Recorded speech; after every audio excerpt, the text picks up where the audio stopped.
On the ridge between Bethlehem and Jerusalem lies Walaja. It's a small Palestinian village.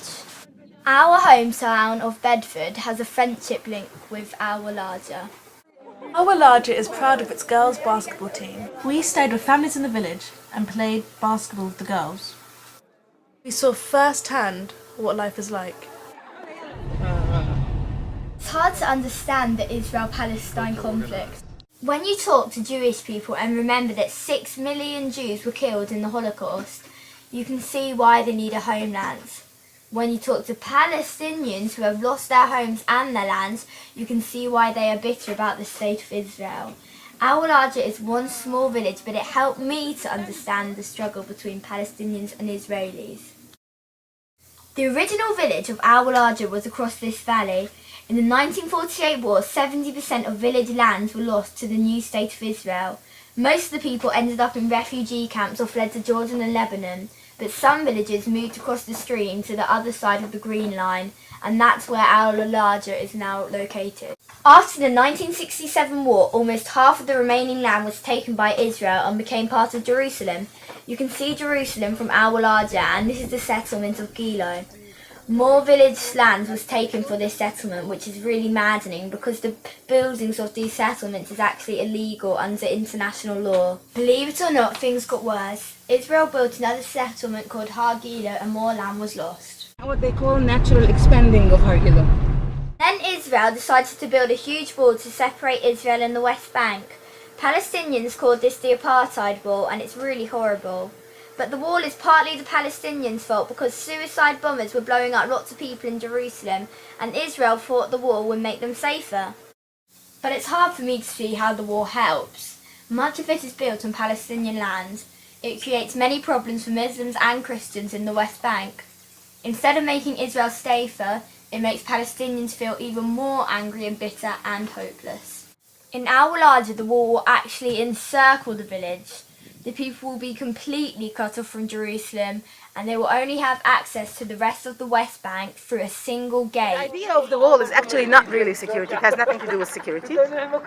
What it has to do with two major things. One is that we lose our natural growth areas. We have nowhere to go. So if we don't leave because life is impossible because of the wall, we would leave because there's nowhere to go. And the second part is to stop any political solution. Because in the future, when the wall is done, the Palestinian territories will be divided into 4 main cantons.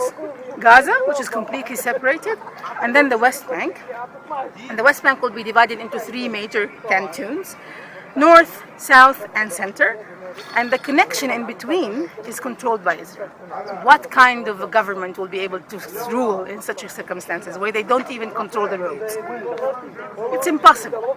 So that's what exactly they want to do. They want to make it sure that there's no way that we have a Palestinian state nearby Israel. This is big. Being at the wall made it all so real. I was only there for 2 days. I felt so helpless. There must be change. The laws of the land or regulations of the land in Israel says that if you do not use your land for more than 3 years, it becomes a public land. Now, in our case, they install a wall, we lose access to the land. Of course, we will not be able to use it in 3 years. Of course, they turn it into public, and that's how they steal it illegally. If you see, this house was demolished three times. The family living in this house, they're living there with a 4th demolishing order. When almost half of Walaja was made part of Jerusalem's municipality, it meant that the houses became illegal. All the buildings that you see here is illegal according to Israel, which I call... 45 homes have been destroyed and demolition orders have been put on others. In 2004, over 80 residents of Walaja were arrested for being illegal in Israel while simply staying in their home.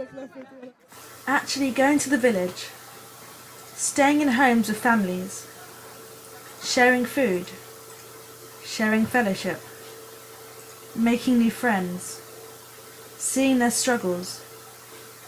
We received such a warm welcome and we had so much fun, but it was also upsetting.